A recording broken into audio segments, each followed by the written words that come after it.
Hello and welcome. My name is John Van Etten. I'm the Managing Director of Human Synergistics Office here in Germany, and I am happy to be joined today by Ms. Sabine Kierdorf, guest professor of culture and management, joining me today to talk about a new program that our office, Human Synergistics, Sabine and I are very happy to offer. This is the horse-assisted leadership training that we're going to kick off this October in Munich. Thank you so much for joining me today, Sabine, to talk about the concept, the idea. I think it's good to have some time to discuss this so people understand the theory behind it before they sign themselves up. So thank you so much for joining me to talk about it today. Thank you, John. Very happy to be here with you. So this started quite a while ago. This has been a story of developing this session that's gone back a few years. If I could start off, I have a long history in human synergistics, looking at leadership and culture. My life before human synergistics was quite a bit different. Actually focused a lot on riding. So I was a professional rider for about 15 years and did a lot of dressage and jumping and polo and everything in between. One of the things that I've really noticed in my experience in culture and leadership development is how many parallels there really are between concepts like leadership and culture and horses and riders and how they interact in sport and training kinds of settings. So for a long time, I've been sort of imagining a leadership development seminar where we could actually combine these two things, take the strengths of human synergistics tools, valid data and feedback, and combine that with an experiential horse session where leaders get to actually come into contact with horses, try and apply some of the things that they're learning from their reports, and have a much more tangible learning experience as a function of doing that. So had just the rough concept and reached out to one of our consultants who uses HS tools quite frequently, and he put me in touch, thankfully, with Sabine, who also has a long history, and happy to hear about that in terms of horses and also conducting these kinds of seminars for development and learning and leadership purposes. So we've come together and created a concept which will be rolling out October 20th in Munich. So there are still a few places open if anyone is interested. But at this point, let me turn it over to Sabine. Please, love to hear from you, a little bit of your background, and then we can talk about what we've put together. Thank you, John. Yeah, so very happy to be here and very happy that we are starting this program together. So for concerning my background, I studied French, English, and economics, and already with this subject that I studied, I was always a little bit in between the worlds, in between the economics and the languages and everything which belongs to the languages. And I was always focusing on intercultural communication, and with this was starting my idea later then also to how we can describe communication, how we can focus on communication in a way that is not purely theoretical. So in all my working life, I had, I'm a guest professor for cultural management, as you said, in different universities. For example, in China, in the Central Conservatory of Music, and also in Brazil at two universities. And we are having an association which is working in 75 countries around the world, which is cultural partners. And it's like universities or orchestras, cultural institutions. And working with all those people all around the world is putting me in a situation that it's impossible for me to study all the cultures in detail. This is really impossible. So I'm trying, I'm really interested in that, but I can't. So I was always thinking about how can we describe communication, how can we get more sensitive for the things which are happening. And we can do that in theory. This is one thing. But then the other thing is when I'm working with horses, I see that there is so many things I suddenly understand because I'm working with my horses about real life, about real working life. So I'm coming from another approach to horses than you are coming. So I was, for example, when I was studying in France, I was working with the gardiens in the Camargue. So these are the people who are having the, who are not only having the horses, but they are also having a lot of cows in Camargue, and they are, it's like working equitation. So you're you are working with horses and with the cows, and so coming from a completely different background. And but I saw that there is something which was always helping me. So, and I was thinking about how can we do a concept to get people to think about communication in not this theoretical way like we are usually doing in the seminars. The theory is extremely important to understand things, to also have the scientific background. It's extremely important. But since we are all working like all day long, everybody is like in papers, in cities, in big buildings, in conversations, in everybody has the head full all the time. The idea for me was to get people out of this context, to get them back into nature, to get the head. For me, this is the only place where I can really get my head free.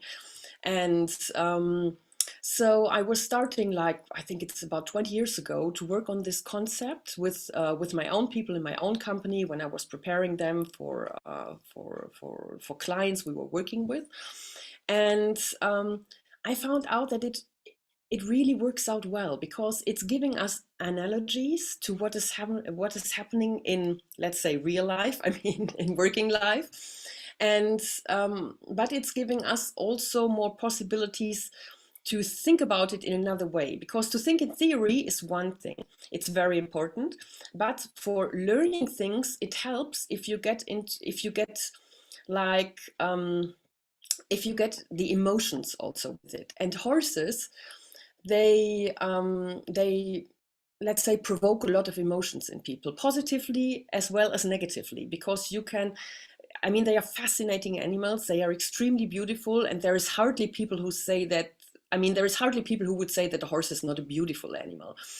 There is people who don't like horses or who wouldn't like to touch them, okay, but most horses, most people get fascinated by the horses. So if they get to know them a little better, it's really, they can hardly resist. This is really the nice thing about it. And then the horses, they are so, from the human perspective, let's call it honest. I mean, they are just direct, you know. They either they cooperate with you or they don't cooperate with you. But in reality, it's the same. If you're working with your team, how is the cooperation? Is it good or is it not good? And then the question is, how can you influence with your communication the cooperation? So that's the main thing, what we all have. It's a question of trust. So trust is one of the most important topics when you are working with horses. Trust for yourself and trust for the horse. So for both sides. So that's how I developed this program. And then I was so happy when we were put in contact by Dr. Eckhard Kuppel, who said you should meet each other. So you should think about the concept. It was quite some time ago because we both didn't have so much time. But now finally we are starting it.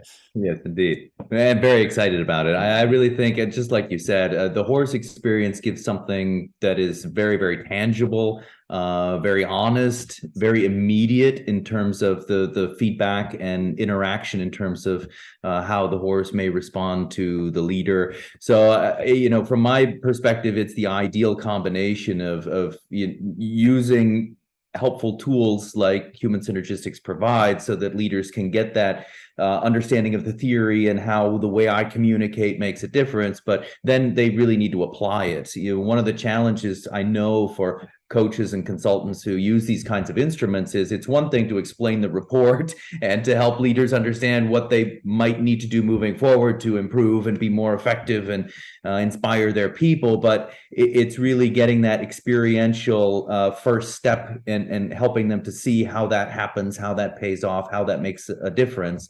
That's really challenging. And the combination with horses is they're so immediate in their response that you know, we can try different things and different approaches with them, and all connected back to the models and reports of human synergistics, but then use that framework to apply to a very experiential session where we can try out these different ways of communicating and ways of leading, and see very much how that affects those whom we lead. Love the topic of trust, by the way. Again, such a great one. Again, a comparison, right? Of course, it's extremely important when we work with horses that you have that kind of trust and that kind of security in in the animal, of course, state of mind, but very much true for leaders and teams as well, right? Teams need to trust, feel that they can be open, communicate, share their new ideas, and very much when we look at teams and cultures where people have a hard time speaking up, they withhold new ideas, they don't share their creativity. We find a lot of that comes down to topics related to trust and as well leadership. So from my mind, it creates kind of an ideal sandbox to not just learn the theory, but to try it out and see what effect that has. And I think that's going to create a much more powerful learning that leaders can take these lessons with them after that kind of experience. Yeah. Shall we have a look in the video so that Yes, I everybody think that would understands give what we're talking about? people a better frame. Right? Absolutely. Thank you. Let me share a video so you can see the video now. Yes. Perfect. Sorry, I have to start it from the beginning.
So, Beautiful. I think that really gives a lot of context. I mean, I hope people can see it. Maybe it requires a little bit of horse yeah. experience, but even from that, and we don't want to give too much away about the session, but you can see the concepts in terms of, the leaders are literally leading the horses. We're giving them some kind of new goals and obstacles and challenges to work through, and then we're looking at and trying different methods of how those leaders interact with the horse, the methods that they use, and again, directly how that connects to their current leadership style that we have measured in their reports. So again, that they can make this very tangible, very actionable, and it's a great setting, sort of like you were saying before, I can't think clearly unless I'm out in a bit of nature. Getting leaders out of the office, out of a coaching setting and into a place like this where we can really sort of open our minds and connect dots that might not otherwise be apparent. Anyway, I think it's tremendously helpful and very powerful. There are other sessions of coaching leaders with horses, but I think here we've got a very powerful combination of, again, not just the animals themselves, but the good data from human synergistics to bridge that connection. Yeah, this is the interesting thing. So for years, I'm working with a lot of theory, scientifically models of communication and so on. And when we were meeting the first time, we found out that everything I'm working with is really in your human synergistics work. And I was surprised. I didn't know that. It was really, but it's all. And when I'm reading all the books which were published by human synergistics, it's just the same way running this. And this is why I'm also so happy to have this cooperation with you, because it's, for me, it's absolutely perfect the way it matches the practical work and the theoretical work which you're doing. And The seminars, so this is really the important thing, that the concept of the seminars is really for people without any horse experience. This is Right. very important. So we always have groups. So let's say if we have a group of 10 people, there is always 1 or 2 people who have horse experience, either because they were riding when they were young, very rarely because they are still riding, because mostly this time is just missing. So once Sad you but have a true, horse, yeah. you just don't have the time anymore, which is really sad. Or because it's children going to horse riding or whatever. So there is mostly people are not really having any horse experiences, and really the seminar is purely designed for that. So if there are people with horse experience, for sure it's so we see if we have to get them a little more complicated things so to do, but this is something we always decide then, which is no problem. But so, and if there is, mostly in the groups you have like 1 or 2 people who say, but I fear horses. I Mm, mean, mm, fearing horses is something which is absolutely okay, because in reality horses can be dangerous. right. But the way we are working with them, so we really pay attention to have like horses which are clear in their heads, which are really nice in communication with people. This is one thing which what we are always working Mhm. on, because security, this is the most important thing. And then I'm always so fascinated in the seminars when those people who really said before, I really fear horses, when they get open. And at the very end, I just had a seminar last week, and there was nobody who really feared horses. But at the very end, they were so comfortable with them that they were kind of, how to say, that they were really losing all fear, all things which could which could happen. That it's always me reminding them, okay, but please step a little bit to the side, because still it's a horse. So, but it's so wonderful to see how people get into this, and Yeah. how much they get into this trust. And in the beginning there was a lot of tension when we were working, and then after one day you see how nicely it's working, how this trust with this big animal, which they couldn't read at all in the very beginning, how suddenly they feel it, and they feel how they can lead without pressure. Yes. This is really one of the most important things for me, that in the very beginning there is always pressure. There is pressure. You don't know the horse, you Mm, fear that something goes wrong, you have right. all your colleagues standing around, the group is standing there, and depending on how the relation is, I mean, yeah, to be honest, sometimes you have groups where there is a lot of tension inside, and then it's a difficult situation. You have to go through this obstacle parcours with the horse, and there are the others standing outside and watching you. It's Mm, not easy. There is a lot happening with you. But to open also these groups, to get a good communication, to help each other. right. This is the aim also. So, and then to for the single person to see how they can lead these enormous horses, 600 kilos. I mean, you can't push them if if they don't want what you want, they Lesson. just don't want it. They don't move, right? Right. But you can, but if you connect with them, and you can convince them with the way you are treating them. And this is so really great to see when you see people then working at the end with them, and also getting this experience that you have the impression there is this enormous horse, and you have to put pressure into it to make it move. But at Mhm. the very end they learn it's not necessary. You can, and we had, and it's really so fascinating. So and we had wonderful horses last week in a very important stable here in Germany. um, and you see those horses which are dressage horses and jumping horses, and and you see people who have no experience working with them at the very end in a very easy way. It's wonderful. So, but this also means, if we take out, I mean, we have to be focused, we have to be concentrated, we have to know what we do. But also, if sometimes we take a little pressure out, because we have a lot of pressure all day, everybody has a lot of pressure in everyday's life. There's many reasons. Mm, So, but if we take a little pressure out, suddenly there is things which are working out which we never thought before that it would be possible. yeah. Yeah. Yeah. It's a fascinating way to sort of experience transactional versus synergistic kinds of relationships and influence. But I mean, going back to what you were saying very early on, you're right. The purpose of this is for people not to have any previous necessarily experience with horses. We're not hoping people feel insecure, but we do want the opportunity, and that's part of the benefit of this, is to take people, like you said, outside of their comfort zone. A lot of times when leaders have been in those positions for a number of years, we're so set in our ways around how I do this and what I think my role is and how I think I best motivate and lead my people, that it's very hard to sort of step outside of ourselves and to think about different perspectives or aspects that I hadn't considered or leaders hadn't considered before.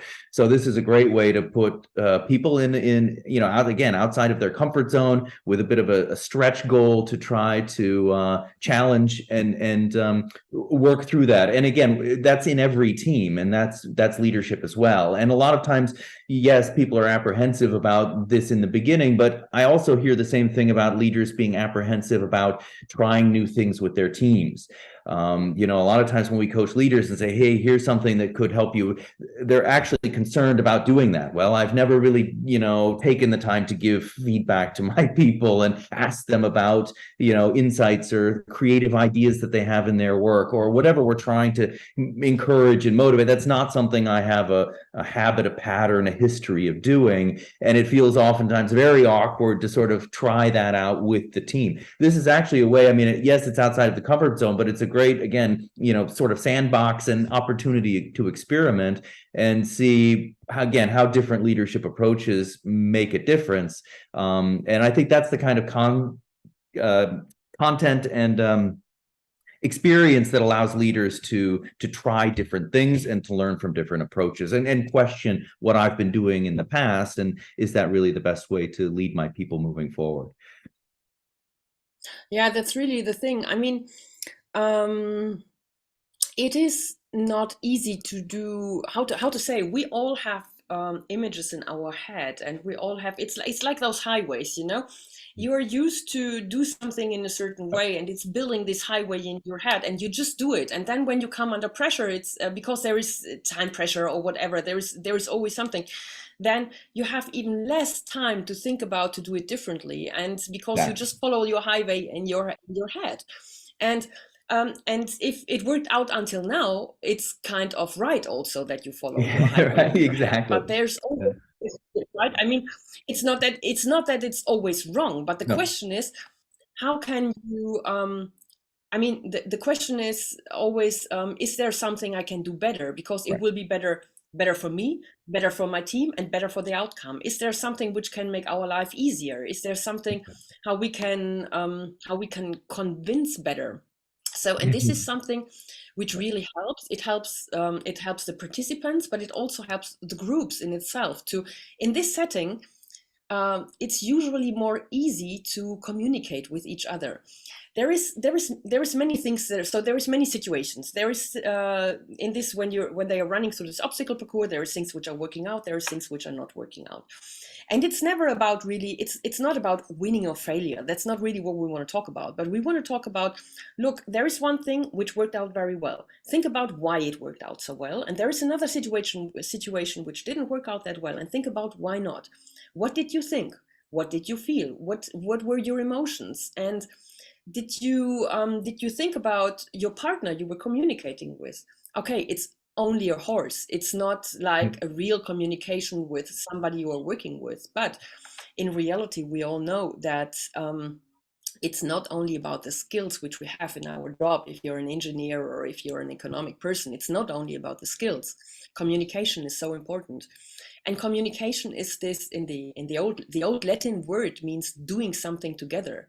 It's really it's doing something together, and we forget that so often.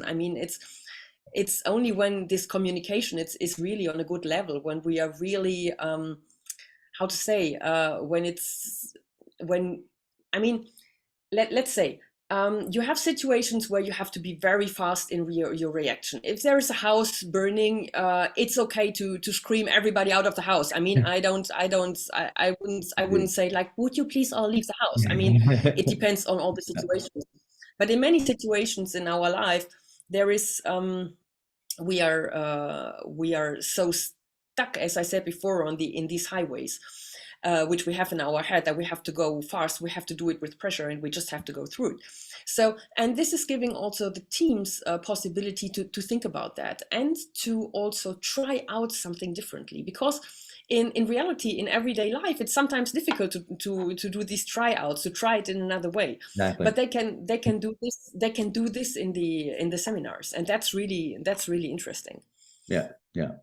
Yeah, it's one of the examples you said is I might have to steal that for one of our accreditations. The aspect of communication, and if the house is on fire, and this is a question we get quite frequently, as sort of a sidestep back to human synergistics models. But when we talk about defensive behavior, a lot of times clients say, "Well, don't we need that?" And to some extent, I mean, in a way, given the situation, right? If the house is burning, in a short story, if the house is burning, it's fine to yell and shout.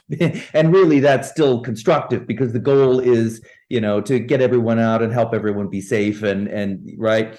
The question becomes if that's the primary way that we start leading people, meaning if I only shout, right, that has a different kind of effect. Yeah, and again, this is a great way for leaders to have the chance to experiment with different methods. If we're always pushing our teams, here's a chance to try those leadership strategies in a different context and see how they play out, and see if there are, again, other ways that are better. The other thing I really like that you said is something I say about culture quite frequently, and that is, there is no real right or wrong. It's not about good leadership and bad leadership. It's about be better. It's sort of like I talk to clients about performance. There is no sort of you're never going to reach the point where you are a perfectly performing team or organization or individual. The point is to continue to take positive steps and to get increasingly more effective in what you do. That learning journey is what it's all about. And again, hopefully this session creates something where we can really accelerate the learning. And that's the last point I'll make here. One of my kind of frustrations over the years is how long some of these positive journeys take. Culture development notoriously typically takes years to shift, cultures. Leadership development, team development, these things take time. One of my sort of side quests is I don't think it necessarily has to take as much time as it does in many of these situations. And in a lot of ways, this session is intended to try to really push through some cool concepts and ideas about leadership in a way, again, that's tangible and transferable, so that when I do come back to my team, I have those concepts and experiences, and I have an understanding of how I can apply them, so we can speed up that whole development journey and create the positive change a little more quickly for those leaders and businesses. Yeah. And that's what I think. What is really good is if you take people out of this context, if you get them into nature, if you get them with the horses, it's easier to really accept these things, to really learn something. There is a German neuroscientist, he's called Gerald Hüther. He's always explaining, you can explain a lot in theory and you can learn from theory. Yes, it's no question. But if you put emotions into it, everything is much faster. Yes. It's this, just given an example, which is not, it's not a work example, but when you are young and when you want to learn a language, you go into a country, you find your friends there and you learn the language. If you just sit in front of your books, in the same age, you sit in front of your books and you study the vocabulary, you will never learn it. And that's the thing. If it's combined with emotions, if it's really something, if you really start to like it, everything is much faster. And then it just goes like this. And before you were trying to learn this for so long and it just didn't work out, and you wanted to change, but it just didn't work out. Yeah. So the important thing is, you really have to get this emotional part into it also. Yeah. And then things can get faster and easier, and this is something which can help for cultural change. Yeah. So Yeah. Yeah. No, absolutely, because that's what it really takes to change the leader's kind of mindset and approach and really connect with that. Indeed. Yeah. Very exciting. Very exciting. I'm looking forward. It'll be our first session on the 20th in Munich. We have a small group. Again, if anyone's interested, please reach out and let us know. What we're primarily looking for, again, are people in leadership roles who have used human synergistics leadership instruments, primarily the impact tools, so leadership impact and management impact, but also LWS and LSI. So if you're familiar with those acronyms and you know what I'm talking about, you have a report, then we would be happy to see you in Munich. I think it's going to be a really exciting opportunity. Exactly. So we are going to do a one-day session there. Right. So depending on the programs, we have concept of 1 to 3 days. So that depends on the groups. But in Munich, we're doing a one-day session, yes, to start with this program. And going back to the point about creating a powerful impact in a short time, one day might not seem like a lot, but one of the wonderful thing about horses is every time you interact with them, it's almost in a way, at least in this setting, it's sort of like a new interaction, meaning I can take a horse and try one approach. And if it doesn't quite lead me where I want or have the result I want, 15 minutes later, I can come back and try something different and very much get a different response. That's not something you get from teams in organizations, right? If I'm a leader and tomorrow I start doing something differently, my team might notice. They might take a few days before they really kind of pick up on it. It'll take more time before they really start to respond to that. We look at this in leadership behavior and team behavior, and it typically takes about 3 months as leaders start doing things significantly differently in their work for teams to sort of recognize, adapt, and begin to take on those kinds of behaviors and role model that as well. So that's quite a period of time before the people really recognize the leader doing something differently, recognize that this is a new way of doing things, and anyway, and adapt to that. Whereas horses, you can really go and try 10 different ways of leading them in an hour and get 10 different responses and really see how this plays out very much in a real fluid kind of experience. Very excited about it. Look forward to the session with you. Thank you, John. Me too. It's really great. Good. Well, sorry, I don't want to give away too much more for those who might be taking part. Sabine, are there any pieces I missed, or anyone else? Any questions anyone has about the session? I think we are fine without We covered the bases. all the secrets.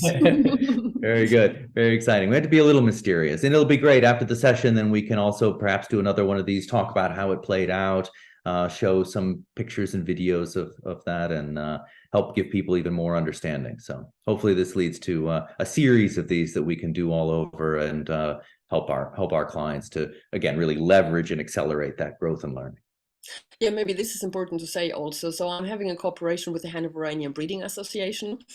And this is really great because they are finding us stables wherever in the world. So the video which you saw before, this was a seminar which I did in China, in Beijing, in the Sports University stable, which is also where the Olympic Games took place. And this is really great because wherever we go in the world, they are finding us a stable. So it's not depending on Munich, because we were talking about Munich so much now before, but they are helping us to find good partners, really good stables everywhere in the world. This is, for me, I'm very happy about that. So, and for many years I'm working with them because we were breeding Hanoverians before also, and you find these horses which are really in high sports. You find them all over the world. So we're still having a stable today where I'm also doing the seminars, but mostly we are going to where the clients are. This is more easily. Yes, yes, indeed. Yeah, Hanoverian's a wonderful breed. I do recall. Yes, and we've got I've got a stable Gut Neuhof just outside of Frankfurt where I'd like to do another of these sessions. So thank you. That background, and it gives great flexibility. So again, hopefully we'll be able to travel to clients and offer this kind of opportunity. Exactly. Wonderful. Thank you so much. Any questions from anyone? No questions, but I just want to say it was really fascinating. Thanks a lot, Sabine. Good. Oh, I hope this adds some context to it. Yeah, we made a nice little flyer with some graphics, but it's hard to boil the content down into a quick 2-pager. So I'm glad we had the chance. Thank you so much, Sabine, for being here to talk about the concepts and hopefully help people to recognize the benefits of the quantitative plus the qualitative, and how that goes together in this kind of learning. Thank you. Thank you, John.